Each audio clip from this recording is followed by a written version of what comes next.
Here, Jenny. Give me that gun. Let go of me, Edgar. Do you hear? Give me that gun. I'll do no such thing. Let go of me. Let go of you. I'll smash your... Oh! Why, you... Jenny. You shot me. Help. Help.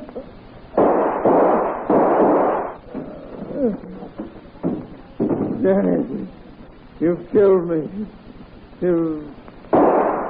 Yes. Yes. I killed you. Operator, send the police over here. I've just shot my husband. Our radio play for this week, Mrs. Dobbs Defense, is a dramatization based on a story entitled Wives Mustn't Shoot Their Husbands. This story will be found in the fascinating pages of next Sunday's issue of the American Weekly, the educational and entertaining magazine distributed with every Hearst Sunday newspaper from coast to coast. Where's the Dodd woman? Right this way, Mr. District Attorney. Jenny Dodd sits in her cell after being booked at headquarters for the murder of her husband. She's awaiting anxiously the arrival of her lawyer. As she hears footsteps approaching, she comes to her cell door and looks down the corridor. Here's the DA to see you, Mrs. Dodd. The DA? I'm the district attorney, Mrs. Dodd. I thought you might have something to say about the shooting. I won't talk until after I've seen my lawyer. Well, that's within your rights, Mrs. Dodd. But why go to all the trouble and waste of money on a trial? Yours is an open and shut case as far as my office is concerned. Is it? Sure. Your husband was found shot to death. In the house was found a recently fired .38 caliber revolver, empty, covered with your fingerprints. And if that's not enough, we have the statement of the telephone operator you asked to send the police, saying you just shot your husband. Well? Now, here's a written statement of all those little facts. Suppose you just sign it. Then everything will be all settled. Yes, I suppose it would. That's right. I knew you'd see the logical thing to do. Here's my fountain pen. Just sign your name there. Hold on there. Oh, Don't Mr. sign that Walker. paper, Mrs. Dodd. Oh, so you're going to be counsel in this case, are you, Walker? I'm not going to be. I am. I got here as quickly as possible. I thought you'd be up to something like this. You might just as well get her to sign this, Walker. It'll save time. I've got this case sewed up right now. The jury's not in yet with their verdict, Mr. District Attorney. Now, listen, Walker. Juries are beginning to realize that a man killed by a woman is just as dead as one killed by another man. Yes, even I will agree with you on that. And if women insist on enjoying equal rights with man, they must pay a man's price for their mistake. Save that for your courtroom audience, DA. You're not scaring me or Mrs. Dodd. Now, if you'll leave us, my client and I would like to have a private talk. All right, Counselor. But when you find out the facts as I have, you'll send for this little statement for your client to sign. I know you've got a record for acquittal, but this case is going to spoil it for you now. Oh, Mr. Walker, what'll I do? Don't let them hang me. I don't want to die. Oh, no, Mrs. Dodd. You must pull yourself together. But I shot Edgar, and that man can prove it. Of course he can. In fact, we're going to admit that you shot your husband. Admit? Yes, But I thought you were going to defend me. I am. That's part of your defense. Admitting I killed Edgar? Exactly. That's a funny defense for murder. Oh, now, wait a moment. Who said anything about murder? All I said was that we're going to admit you shot your husband. Our friend the DA has to prove premeditation, that you deliberately shot with intent to kill. Before they can call what you did murder. I see. Now, was there any eyewitness to the shooting? No. Edgar and I were alone in the house. Good. That makes it all the harder for the DA and easier for us. How do you mean? We'll plead temporary insanity. You won't be able to prove a thing. But I'm not insane. Oh, of course not. All you have to do is claim that from the moment you got possession of the gun, your mind was a blank. When you came to your senses, your husband was dead. But the district attorney says he has the gun with my fingerprints on it. And a confession, because I told that operator, that telephone operator, that I shot Edgar. No, don't let that upset you. That won't make any difference. I'll get you off with an acquittal. Oh, but he's clever. He almost had me sign that paper. He'll trip me up when I take the witness stand. Oh, no, he won't. All you have to do is stick to one answer, and there's no DA living can trip you up. And what is the answer? Just this. No matter what he asks you, just say, I don't remember. My mind was a blank.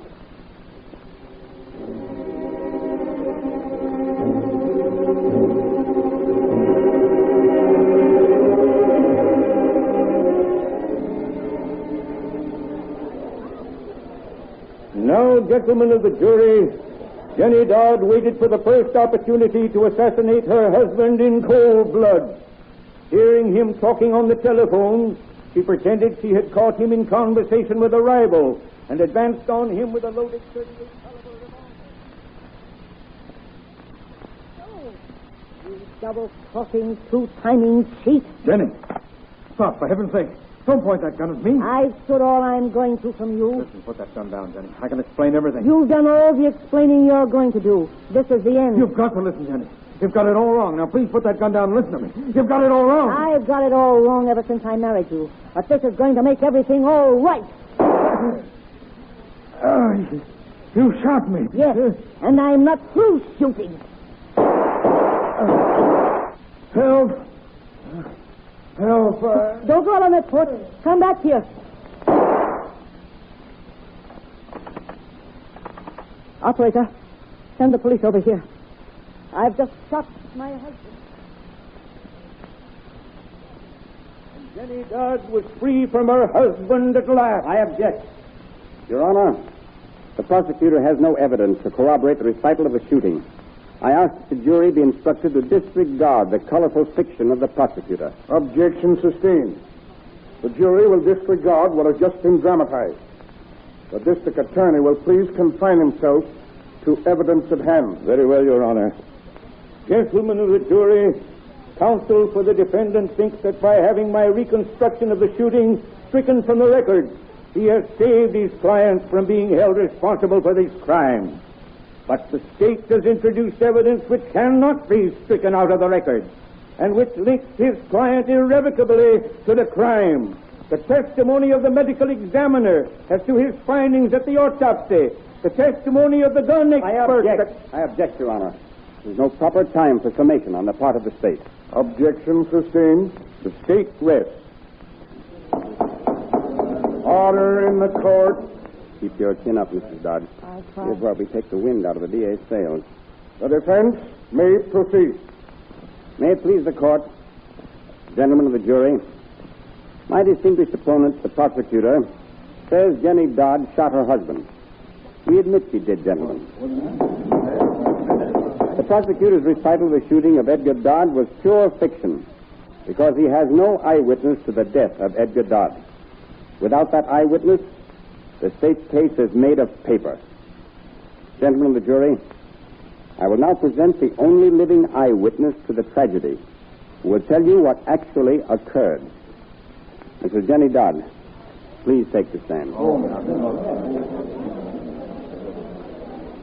Place your hand on the book.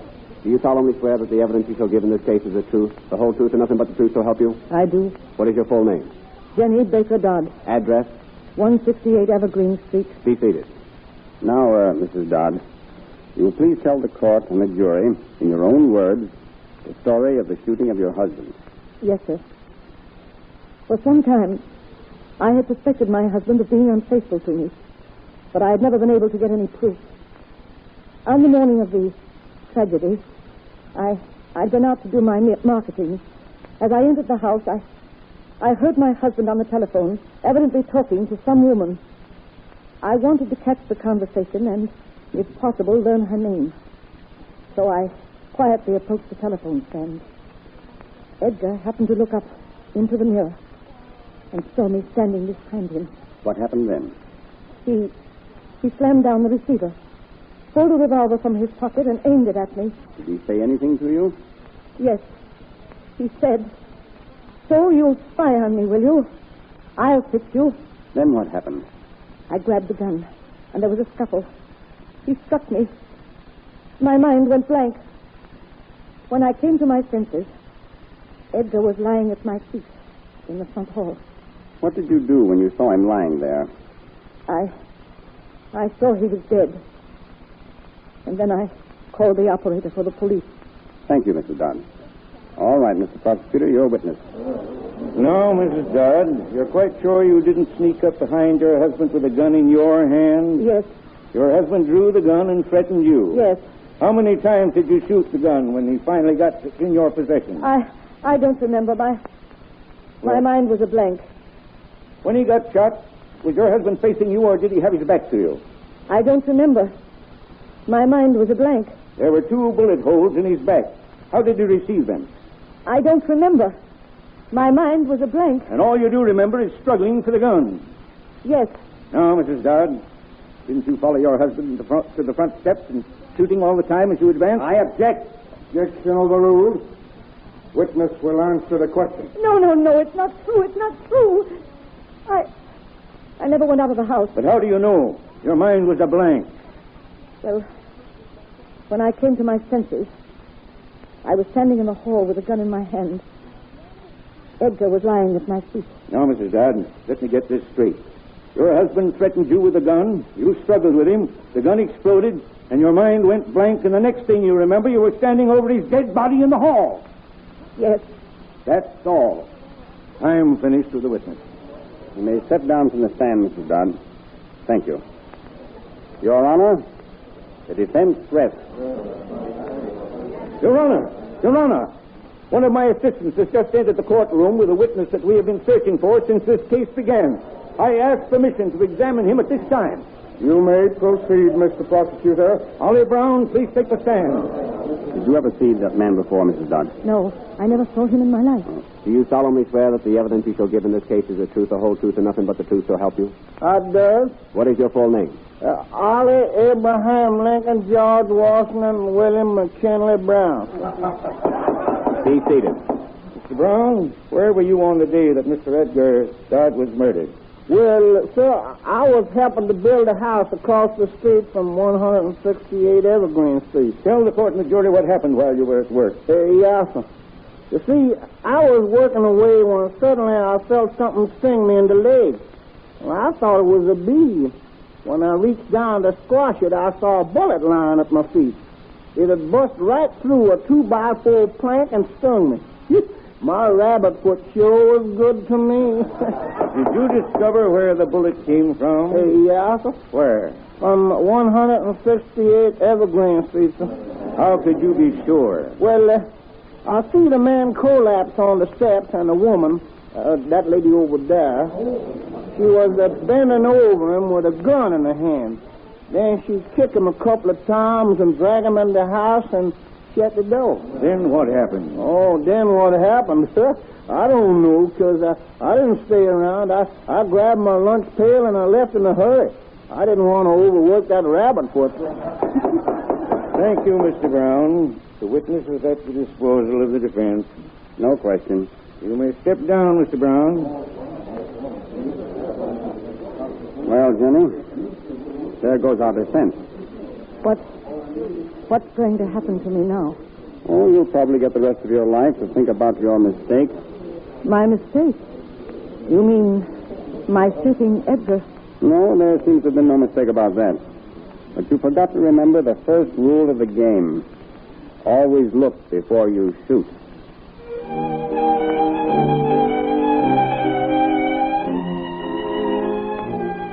This radio drama to which you have just listened was taken from an amazing story entitled Wives Mustn't Shoot Their Husbands. You will find this story in your copy of next Sunday's issue of the American Weekly, the magazine distributed with all Hearst Sunday newspapers from coast to coast. This is Wentworth announcing and turning the microphone over to your own announcer.